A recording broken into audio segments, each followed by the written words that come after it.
Perkenalkan, nama saya Nur Sendiri. Baiklah, di sini saya akan menjelaskan mengenai modul ajar kurikulum merdeka. Oke, langsung saja kita cus ke pembahasan.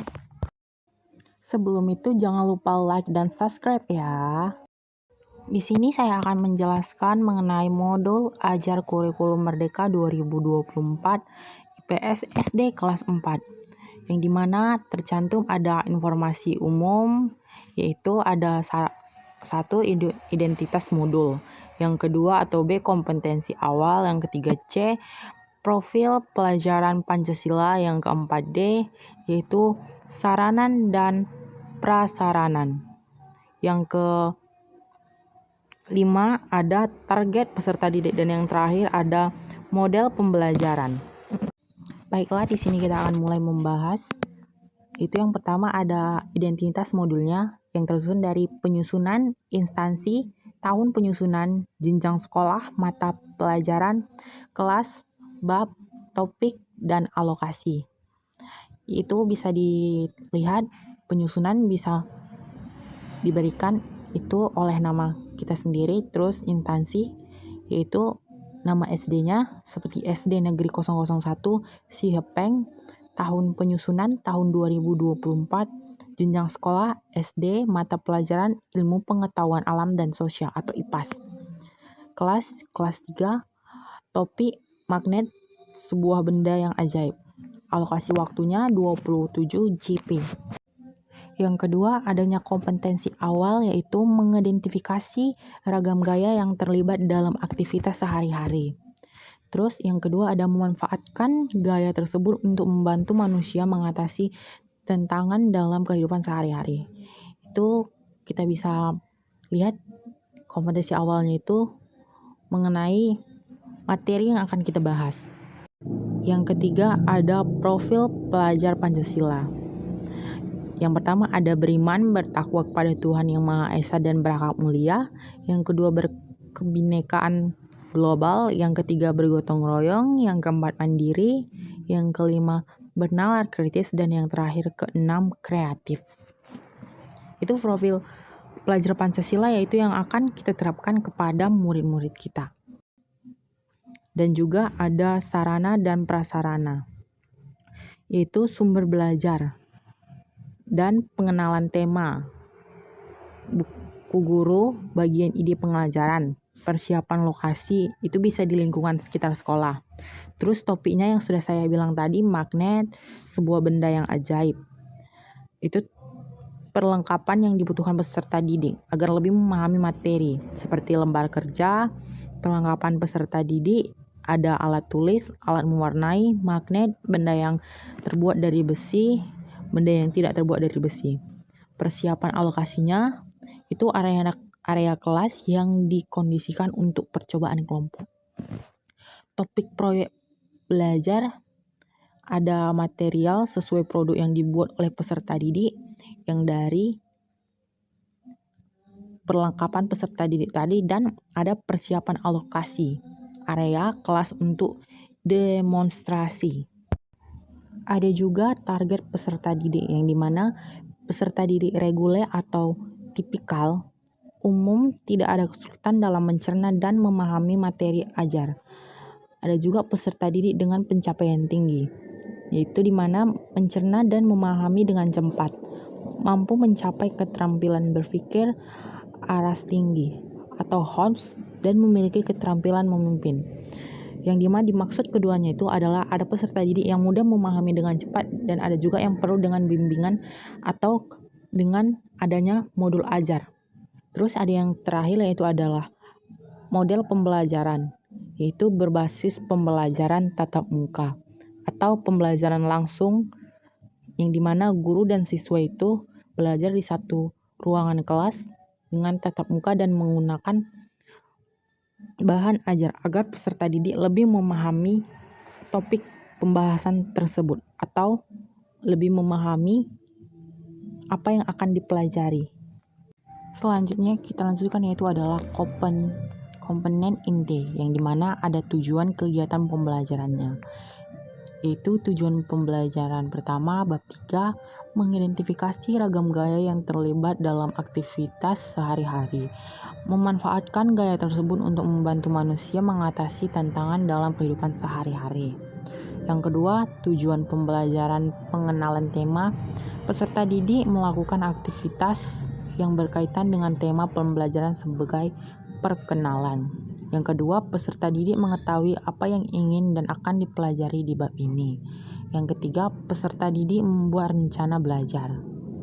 Yang ketiga itu tujuan pembelajarannya itu adalah topik juga. Terus yang terakhir adalah tujuan pembelajaran proyek belajar. Kalau tujuan pembelajaran topik itu peserta didik mengenal gaya magnet dan sifatnya. Yang kedua, peserta didik dapat mengidentifikasi tipe gaya yang dihasilkan dari benda magnet. Yang ketiga, peserta didik dapat mengetahui manfaat dan penerapan yang gaya magnet dalam aktivitas sehari-hari. Dan yang terakhir, tujuan pembelajaran proyek belajarnya itu ada peserta didik mempraktikkan dengan memanfaatkan sifat gaya. Nah, dari keempat itu semua adalah tujuan kegiatan pembelajaran.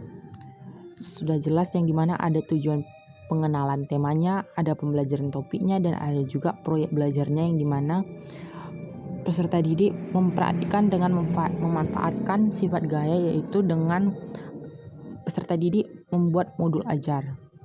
Nah, di situ peserta didik akan mampu mengidentifikasi tipe gaya yang dihasilkan benda magnetik. Terus juga peserta didik itu akan dapat mengetahui manfaat dan penerapan gaya magnet yang sudah dipelajarinya dalam kehidupan sehari-hari.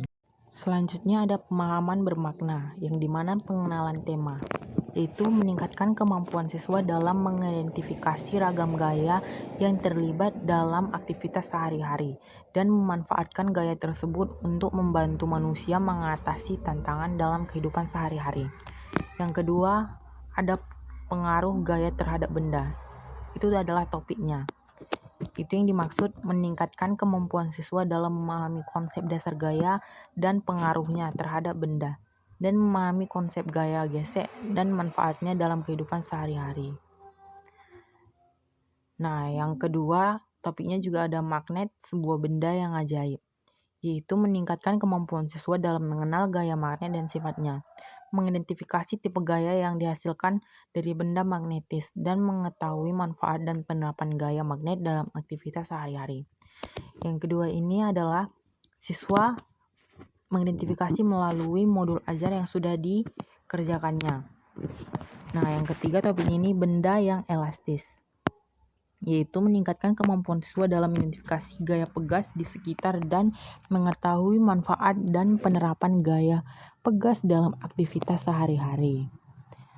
Bisa dibayangkan benda yang elastis itu seperti apa? Dan juga yang keempat adalah topiknya itu mengapa kita tidak melayang di udara. Itu dimaksud meningkatkan kemampuan siswa dalam mengidentifikasi gaya gravitasi yang ada di bumi serta pengaruhnya terhadap benda-benda di bumi dan mengetahui manfaat dan penerapan gaya gravitasi dalam aktivitas sehari-hari. Terus yang terakhir itu adalah proyek belajarnya dalam pembahasan bermakna ini, yaitu meningkatkan kemampuan siswa dalam membuat sebuah proyek dengan memanfaatkan sifat gaya, yang dimana siswa mempunyai kecerdasan kepintaran dalam membuat sebuah proyek dengan memanfaatkan sifat gaya. Pertanyaan pemantik yaitu pengenalan topik bab 3. Ini hal-hal basic pengenalan, yang dimana pertanyaan itu apa itu gaya? Yang kedua, apa pengaruh gaya terhadap benda? Topik magnet, sebuah benda yang ajaib. Itu juga pertanyaan yang basic kayak seperti apa pengaruh gaya magnet terhadap benda? Dan yang kedua, apa manfaat gaya magnet pada kehidupan sehari-hari? Itu pertanyaan pemantik yang dimana harus sesuai dengan topik kita tadi. Kegiatan pembelajaran yang dimana kegiatan pendahuluan, kegiatan orientasi, yaitu peserta didik dan guru memulai dengan berdoa bersama, yang dimana setiap pagi setelah berbunyi dan bertanda masuk dan guru masuk, di situ peserta didik akan memulai doa dan setelah berdoa baru pelajaran dimulai. Yang kedua, peserta didik disapa dan melakukan pemeriksaan kehadiran bersama dengan guru. Nah, setelah berdoa dan kembali ke tempat duduknya masing-masing, guru akan menyapa dan seperti menanyakan kabar, bagaimana hari ini, bagaimana apakah PR-nya sudah siap, dan selanjutnya memeriksa daftar hadir siswa tersebut. Ada juga kegiatan apersepsi atau 2JP. Mulailah kelas dengan mengajak peserta didik untuk melakukan aktivitas yang menarik minat peserta didik terhadap topik ini. Seperti mencoba membedakan benda-benda yang dapat ditarik magnet atau mempraktikkan kebenaran benda-benda yang dipilih dapat ditarik magnet. Dan juga tanyakan kepada peserta didik tentang benda-benda apa saja yang dapat ditarik magnet dan pandu peserta didik untuk menggali bentuk benda-benda yang dapat ditarik magnet. Kalau peserta didik kesulitan dalam menggali bentuk benda-benda, guru bisa memberi contoh agar peserta didik dapat memahami dan memberikan contohnya juga. Selanjutnya ada tanyakanlah kepada peserta didik mengenai kegiatan lainnya atau alat-alat yang serupa dengan aktivitas tadi. Ajak peserta didik untuk mengutarakan manfaat dari aktivitas atau alat tersebut dalam kehidupan sehari-hari. Yang kelima, sampaikan tujuan pembelajaran yang ingin dicapai dalam bab ini dan elaborasikan dengan apa yang ingin diketahui peserta didik tentang gaya dan pengaruhnya terhadap benda. Nah, guru memberikan tujuan pembelajaran yang dicapai dalam pembab tersebut yang dimana mengenai magnet. Dan apa yang ingin diketahui peserta didik, kita harus mempertanyakan apa yang ingin ditanyakan oleh peserta didik. Kalau misalnya tidak ada peserta didik yang bertanya, kita bisa mengulangi materi agar peserta didik dapat memahami pembelajaran yang tadi. Dan juga ada kegiatan motivasi yang dimana yang pertama memberikan gambaran tentang manfaat mempelajari pelajaran yang akan dipelajari dalam kehidupan sehari-hari. Yang kedua, guru menyampaikan tujuan pembelajarannya. Di sini ada kegiatan inti yang dimana pelajaran topik B, magnet sebuah benda yang ajaib. Yaitu ada yang pertama, lakukan kegiatan literasi dengan narasi topik B pada buku siswa.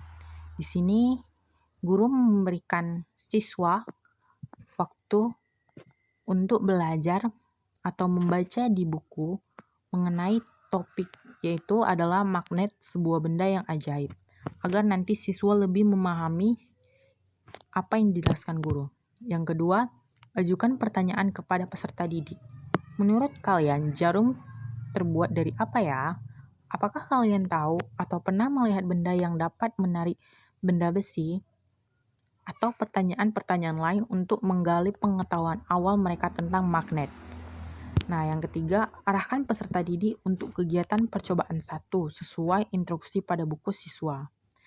Atau referensi jenis kegiatan percobaan dapat dilihat di panduan umum buku guru. Yang keempat, bagikan lembar kerja 3-3 dan berikan waktu 10 menit kepada peserta didik untuk mengeksplorasi sifat magnet pada percobaan 1. Yang kelima, arahkan peserta didik untuk diskusi kelompok dengan pertanyaan pada buku siswa, yaitu adalah apa yang terjadi pada kedua ujung yang sama didekatkan atau tolak menolak, dan yang B, apa yang terjadi saat kedua ujung yang berbeda didekatkan, tarik menarik. Nah, yang keenam, siapkan peserta didik untuk percobaan 2. Yang ketujuh, berikan waktu 10 menit kepada peserta didik untuk melakukan percobaan sesuai instruksi pada buku siswa. Yang kedelapan, arahkan peserta didik untuk diskusi kelompok dengan pertanyaan pada buku siswa, yang dimana A, apa yang terjadi jika magnet didekatkan pada benda yang terbuat dari besi?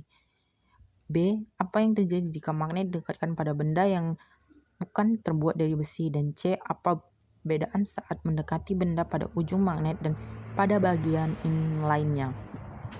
Yang kesembilan yang terakhir yaitu panduan kegiatan diskusi dalam kelompok besar. Berikan pertanyaan-pertanyaan pancingan atau petunjuk agar peserta didik bisa mengidentifikasi sifat dari magnet, yang dimana guru memberikan pertanyaan kepada setiap kelompok agar kelompok itu dapat mengidentifikasi sifat dari magnet tersebut. Nah, yang ada juga panduan peserta didik untuk melakukan kegiatan diskusi. Tujuan diskusinya adalah menyampaikan solusi-solusi yang sudah mereka pikirkan. Arahkan peserta didik untuk menulis simpulan mengenai sifat magnet di lembaran kerja. Itu seperti agar peserta didik lebih memahami di mana guru dapat mengidentifikasi apakah peserta didik tersebut memahami pembelajaran hari ini atau kurang memahami. Nah, kegiatan penutupnya, guru memberikan refleksi, siswa dapat menyimpulkan isi materi pada pembelajaran hari ini. Siswa mengkomunikasikan kendala yang dihadapi dalam mengikuti pembelajaran hari ini. Guru meminta peserta didik untuk melakukan tugas lembar kerja seperti peserta didik LKPD.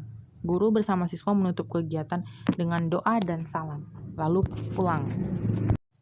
Ada juga refleksi, yaitu topiknya magnet sebuah benda yang ajaib, sama seperti sebelumnya. Yaitu mari refleksikan. Untuk membantu peserta didik, lihat bagaimana refleksi di panduan umum buku guru. Yang pertama ada, apa hal menarik yang kalian pelajari pada topik ini? Jawabannya bisa bervariasi, tidak perlu murid memberi jawaban yang memang dari buku. Terus yang kedua, ada bagaimana magnet bisa menghasilkan gaya tarik menarik saat didekatkan dengan kutub yang berbeda dan saat didekatkan dengan benda besi. Yang ketiga, bagaimana magnet bisa menghasilkan gaya tolak menolak, yang dimana ini saat didekatkan dengan kutub yang sama. Yang itu terjadinya gaya tolak menolak. Dan yang keempat terakhir, apa saja benda-benda yang dapat ditarik oleh magnet? Ya, seperti benda yang terbuat dari besi. Nah, ada juga refleksi guru. Agar proses belajar selanjutnya lebih baik lagi, mari lakukan refleksi diri dengan menjawab pertanyaan berikut. Yaitu, apa yang sudah berjalan baik di dalam kelas? Apa yang guru sukai dari kegiatan pembelajaran kali ini? Apa yang tidak guru sukai? Nah, yang biasanya guru ini yang disukainya dari pembelajaran kali ini tuh tentang bagaimana siswa berkreasi atau bagaimana siswa lebih berenergi dalam memahaminya. Yang tidak disukai guru itu yang dimana siswa kurang memahami apa yang dijelaskannya dan membuat harus mengulang-ulangi materi. Yang kedua, pelajaran apa yang guru dapatkan selama pembelajaran. Nah, dimana guru akan lebih memahami apa yang dipelajarinya, tidak hanya dari buku saja tapi juga dari model pembelajaran dan juga ada bagan pembelajarannya. Nah, yang ketiga, apa yang ingin guru ubah untuk meningkatkan atau memperbaiki pelaksanaan hasil pembelajaran. Nah, di sini guru akan meningkatkan atau memperbaiki hasil pembelajaran itu di mana guru lebih mendekatkan diri kepada siswa jika ada siswa yang tidak mengerti agar pembelajaran itu tersampaikan kepada siswa tersebut dan mengidentifikasi siswa di mana kekurangan dalam pembelajaran ini supaya dia dapat memahami materi tersebut. Yang keempat, dengan pengetahuan yang guru dapat, apa yang akan guru lakukan jika harus mengajar kegiatan yang sama di kemudian hari? Yang guru lakukan jika mengajar kegiatan yang sama di kemudian hari adalah dia akan lebih belajar sungguh-sungguh dalam mengajari muridnya agar dapat memahami apa yang dijelaskannya tanpa mengulang-ulangi. Yang kelima, kapan atau pada bagian mana guru merasa kreatif ketika mengajar? Yaitu pada bagian di saat membuat modul ajar atau di saat membuat bagan-bagan yang akan ditunjukkan kepada siswa, yaitu proyeknya. Karena dengan guru membuat itu dan menjelaskan, guru merasa bahwa proyek yang dikerjakannya itu dapat membantu siswa dalam mengenali atau tahu apa yang akan dipelajarinya. Selanjutnya ada asesmen, yaitu penilaian. Penilaiannya itu contoh penilaian produknya itu kriteria penilaian hasil karya, kreativitas dan estetika, penyelesaian masalah dan kemandirian, yang dimana itu sangat baik. Produk berfungsi sesuai dengan tujuan dengan sangat baik. Itu ada juga contoh rubrik penilaian presentasi produk, yang mana isi presentasinya judul proyek, tujuan proyek, cara pembuatan, demo produk, dan kesimpulan. Ada juga sikap presentasi, yang dimana berdiri tegak, suara terdengar jelas, melihat ke arah audiens, mengucapkan salam pembuka, dan mengucapkan salam penutup. Ada juga pemahaman konsep, yang dimana ini juga sangat baik, memenuhi semua kriteria, dan saat menjelaskan tidak melihat bahan presentasi. Penjelasan bisa dipahami. Kalau kurang lanjut, kalian bisa melihat di penilaian ini dan membacanya apa aja karakter kriteria penilaian yang ada: sangat baik, baik, cukup, dan perlu perbaiki. Dan juga yang terakhir, kegiatan pengayaan dan remedial. Yaitu pengayaan adalah peserta didik dengan nilai rata-rata dan nilai di atas rata-rata mengikuti pembelajaran dengan pengayaan. Kalau yang remedial diberikan kepada peserta didik yang membutuhkan bimbingan untuk memahami materi atau pembelajaran mengulang kepada siswa yang belum mencapai. Nah, di sini sudah tertanda tangan kepala sekolah dan guru kelasnya.